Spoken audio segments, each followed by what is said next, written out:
Vamos a estudiar con Rashi, capítulo 1 de Baikra, versículo 9, acerca del olor fragante de las ofrendas. Pero antes, vamos a hablar de el sentido de las ofrendas. ¿Qué sentido tiene? ¿Cuál es la razón para los sacrificios de animales? Vamos a ver primero, entonces, qué nos enseñan los sabios acerca de este punto. ¿Por qué entonces sacrificar animales? Rashi nos dice que los sacrificios sirven como un acto de expiación y acercamiento. Él enfatiza el sentido pragmático, o sea, práctico y directo de los korbanot.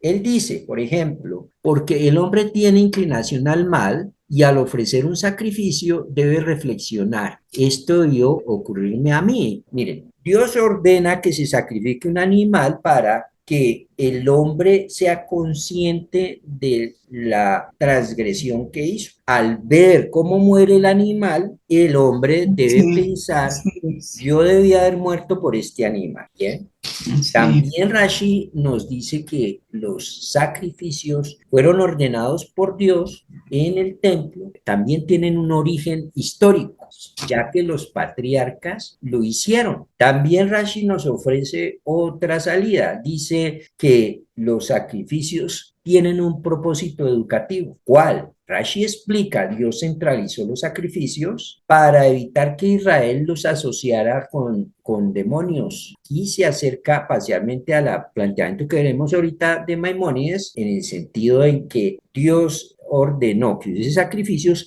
en un solo lugar, en el templo, para evitar que hubieran también expresiones de sacrificios en otro lado que tuvieran contacto pagano. Y por otro lado, Rashi plantea que los sacrificios tienen una dimensión moral al asociarlos con el concepto del arrepentimiento y en donde nos dice que el corbán es válido solo si va acompañado de una actitud correcta de rectitud. Im Ezra nos dice que la raíz karab acerca de corbán, de sacrificio, significa acercarse. Por lo tanto, un corbán no es simplemente un ritual, sino un medio para que el ser humano se acerque a Dios espiritualmente. Aquí me voy a detener un momento porque vamos a ver desde dónde nace la idea de sacrificar animales. Sucede que Dios cuando crea al hombre para que el hombre administre con sabiduría todo lo que Dios le dio. El hombre es el encargado de colocarle nombres a cada uno de los miembros de la creación, a los animalitos y a las cosas.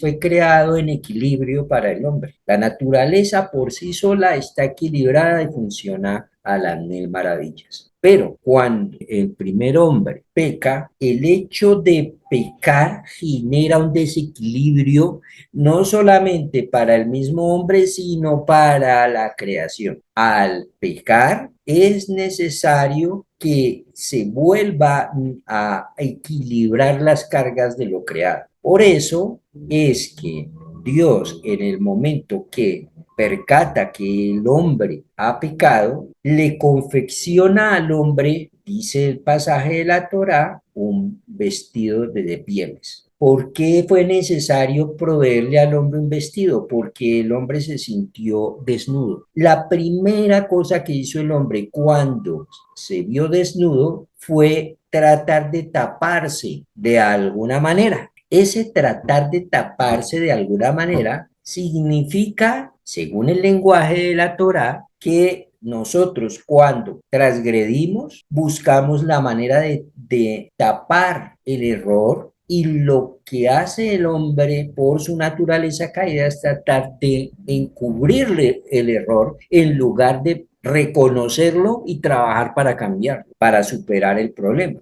Lo que hace comúnmente el hombre es tratar de excusarse porque lo hizo. Dios le pregunta al hombre, ¿qué hiciste? Y el hombre dijo, no, la mujer que tú me diste le echó la culpa incluso a Dios. Esa que tú me diste, por ella fue que yo pequé. La culpa es más no fue mía, sino de ella. A eso se refiere que el hombre trató de taparse, de hacerse vestido. Y por lo tanto, ese sistema es un sistema negativo y es un sistema que no tapa nada, sigue el problema ahí. Entonces, Dios le confecciona al hombre vestido de piel. No le ha podido hacer un vestido de hilos de algodón, por ejemplo. Bien, ¿cuál es la razón? Cuando el hombre transgredió, la palabra misma se lo había advertido. El día que transgredas, ese día morirás. Como Dios en su misericordia no quiso que muriéramos nosotros los hombres, en los cuales nos vemos representados en Adán, debimos haber muerto por esa transgresión. Adán debió haber muerto por esa transgresión y entonces Dios en su misericordia le proveyó una salida para que no muriera físicamente. ¿Y cuál fue la salida? La salida fue proveerle un sustituto. Ese sustituto que murió por Adán fue aquel animalito que Dios sacrificó, que Dios tuvo que quitarle la vida para poder cubrir al hombre. A eso se refiere hacer ese vestido al hombre. Al haberle hecho un vestido de piel a Adán y a Eva, tuvo que morir alguien, algún inocente. Ese inocente fue el que derramó sangre por primera vez y por eso entendemos que el sistema de derramamiento de sangre para cubrir faltas y pecados. Por eso es que Dios ordenaba, entre otras cosas, que en el templo debían hacerse sacrificios. Pero para nuestra época hay que derramar sangres cada que pecamos. Hay todo un sistema provisto en la Torá para cubrir los pecados que generamos diariamente. ¿Por qué? Porque hay pecados que son de muerte, pero hay pecados que no lo son. Los pecados que yo cometo, esos pecados yo tengo que trabajar para que esos pecados sean cubiertos. ¿Cómo? Guardando los mandamientos, guardando la Torá. Hay varios tipos de expiación que cubren esas faltas. Rambán nos dice, Rambán, que es Maimónides, tiene una postura racionalista y pedagógica acerca de por qué permitió Dios que se sacrificaran animales. Rambán nos argumenta que los sacrificios no era la idea original de Dios, sino que fue una concesión temporal a la mentalidad humana de la época, acostumbrada a ritos sacrificiales por influencia pagana. Rambán nos dice que los sacrificios son entonces una adaptación cultural. Los israelitas al salir de Egipto estaban habituados a ofrecer sacrificios a dioses paganos, como el culto egipcio a animales. Dios no abolió esta práctica de inmediato, sino que la reorientó hacia el monoteísmo. Rambán también plantea el hecho de que Dios permitiera que hubiese sacrificios en el templo, tiene un propósito educativo. Los sacrificios en la Torá buscan erradicar la idolatría y centralizar el culto en un solo lugar, en el Mishkan, en el templo. Por ejemplo, la Torá prohíbe sacrificar animales en los campos abiertos, como lo hacían los paganos, una vez construido el templo, y exige que sea solo ante Dios. Nos dice que el hecho de sacrificar animales como expiación es una transición también hacia una idea superior. Sugiere que con el tiempo el pueblo debía evolucionar hacia formas de culto más espirituales, como la oración y el arrepentimiento. En el Ilhot Teshuvah enfatiza que el verdadero perdón divino depende del arrepentimiento sincero, no solo de los sacrificios. Y es verdad, todo sacrificio que se hacía de animales tenía el propósito previo de que la persona que ofrecía al animal en sacrificio hubiese hecho todo un trabajo de teshuvá en su vida interior, de arrepentimiento, de reconocimiento que lo había hecho, de decir, quiero cambiar esto y voy a trabajar para hacerlo. Nachmanides tiene una postura, Nachmanides es cabalista, Nachmanides rechaza entonces el planteamiento racionalista de Maimónides y plantea que los sacrificios no son una concesión que Dios dio a un poco de gente acostumbrada a sacrificar animales, sino que Nachmanides plantea que los sacrificios tienen un significado místico. Nos dice que tienen un propósito espiritual intrínseco, que realmente hay una expiación real al sacrificar a los animales y al derramamiento de sangre, que realmente la sangre del animal sustituye al pecador, como nos lo dice Baikra 17:11, porque la vida de la carne está en la sangre y yo os la he dado para hacer expiación sobre el altar. Nachmanides explica, el pecado corrompe el alma y la sangre del sacrificio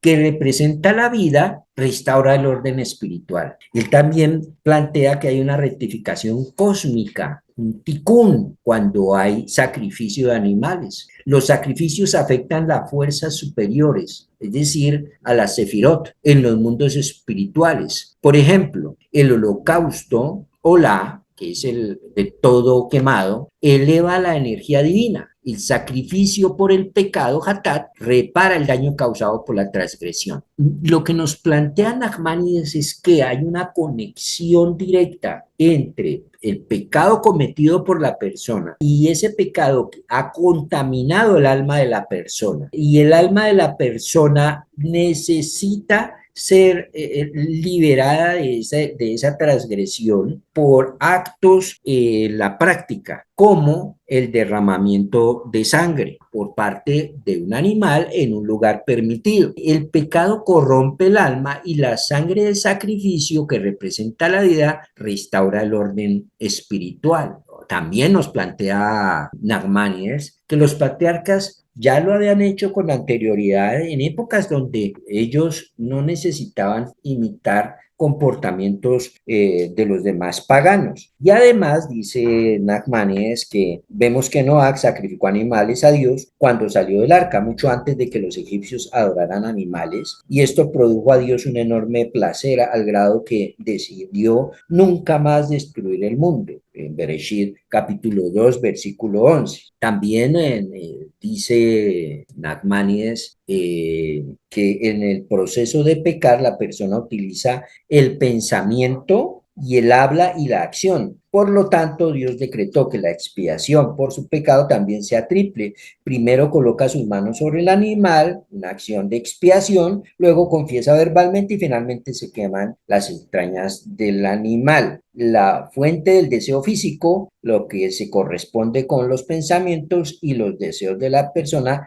que la llevaron a pecar. La sangre del animal, plantea Nachmanides, también es derramada sugiriendo a la persona que en verdad debía haber sido quitado su propia vida a causa del pecado, pero que Dios en su misericordia aceptó la vida del animal como un sustituto. El Kusari, también del siglo XII, dice que los sacrificios hacen que la presencia divina more en el pueblo judío, tal como el alimento hace que el alma continúe morando en el cuerpo, que Dios no necesita de los sacrificios, pero los ordenó como un medio para que el hombre exprese su entrega, igual que un rey exige ceremonias de sus súbditos para probar su lealtad. Es decir, que lo que nos plantea el Kusari es que Dios ordena los sacrificios por el simple hecho de que su pueblo le rinda lealtad, no por el sacrificio, sino por el gozo de que sus órdenes sean cumplidas. Para el Kusari los sacrificios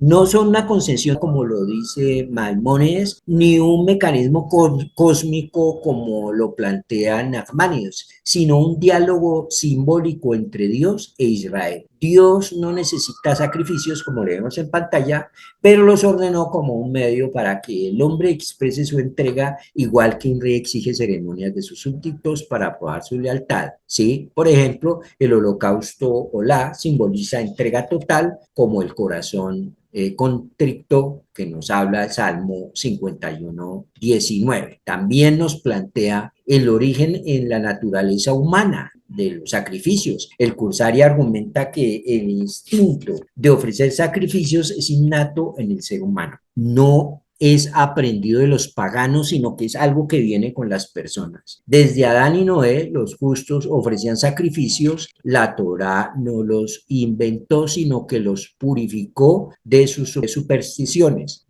La prueba de ello es que Noé y Abraham sacrificaron antes de la idolatría egipcia y que también, obviamente, coincidiendo en este caso con Maimónides, tienen un propósito pedagógico y nacional. Para el individuo los sacrificios son un acto de humildad, recordar que la vida pertenece a Dios, y para la nación centraliza el culto en el templo, evitando la dispersión idolátrica. Dios dice que esos sacrificios tienen un olor grato para él. No solamente en el versículo de Baikra capítulo 1, versículo 9, ¿por qué es agradable para Hashem una ofrenda de fuego cuando Dios no necesita, no se nutre de ningún olor? Dios no necesita sacrificios para seguir siendo Dios. ¿A qué se refiere que sea agradable para Él una ofrenda de esta clase? Vemos que el término ofrenda agradable a Dios o aroma placentero aparece también en Bereshit capítulo 8, versículo 21. Hashem, sintió Hashem el aroma placentero y dio a Hashem en su corazón: no volveré más a maldecir la tierra por causa del hombre. El tema del placer de los sacrificios, nos dice Rashi al respecto de este punto. Dice Rashi: Dios dice, me provoca un espíritu de satisfacción el que yo hable y mi voluntad se cumplió. ¿Qué le inquieta a Rashi con este punto del placer de los sacrificios? Rashi no tiene ninguna inquietud específica en el punto y lo tiene muy claro, porque cuando fue el momento de analizar Bereshit 8:21, Rashi no dijo nada. A Rashi le pareció que al lector le iba a ser muy fácil entender acerca de por qué Dios sintió el aroma placentero del sacrificio cuando fue el sacrificio que hizo Noah después del diluvio. Y entonces, ¿por qué Rashi sí consideró necesario hacer una explicación acerca del tema de que era un aroma grato a Dios en Baikra capítulo 1, versículo 9? Por otro lado, tendremos que hacernos la pregunta: ¿por qué utilizó Rashi en su comentario la expresión pasiva yo hablé y mi voluntad se cumplió? Y por otro lado, nos tenemos que preguntar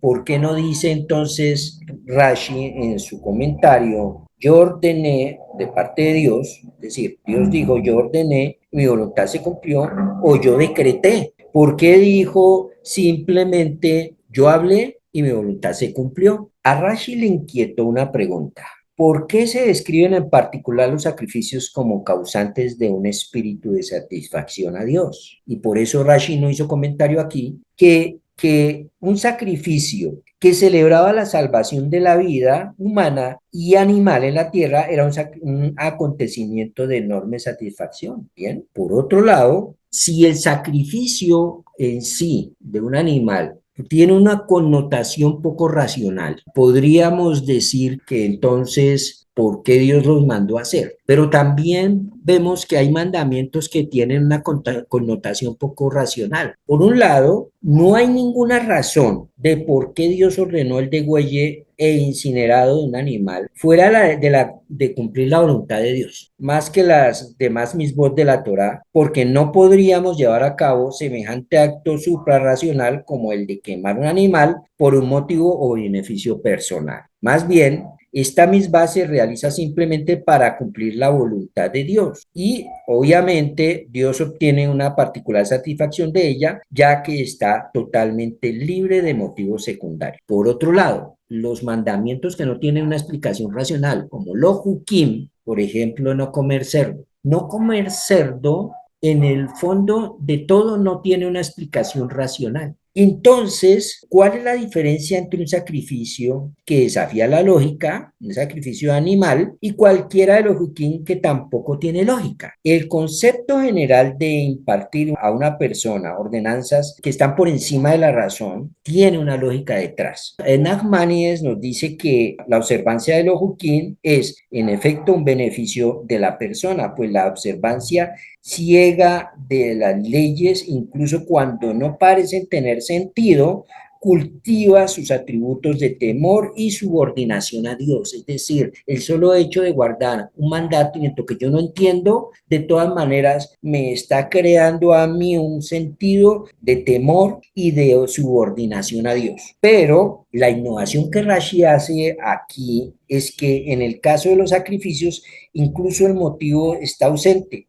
El acto que está por encima de la razón de incinerar un animal, no se realiza para estimular los rasgos del carácter de temor y subordinación a Dios, sino simplemente para lograr que la voluntad de Dios se cumpla. Por eso dice, mi voluntad fue ejecutada. Con respecto al resto de los mandamientos, guardar Shabbat, comer kosher, celebrar las festividades, no matar, no robar, etcétera. Detrás de todo ello hay un beneficio directo para el hombre, pero no en el caso de los sacrificios de los animales. En conclusión, el aroma grato al cual se refiere el versículo es el solo acto de cumplirle a Dios.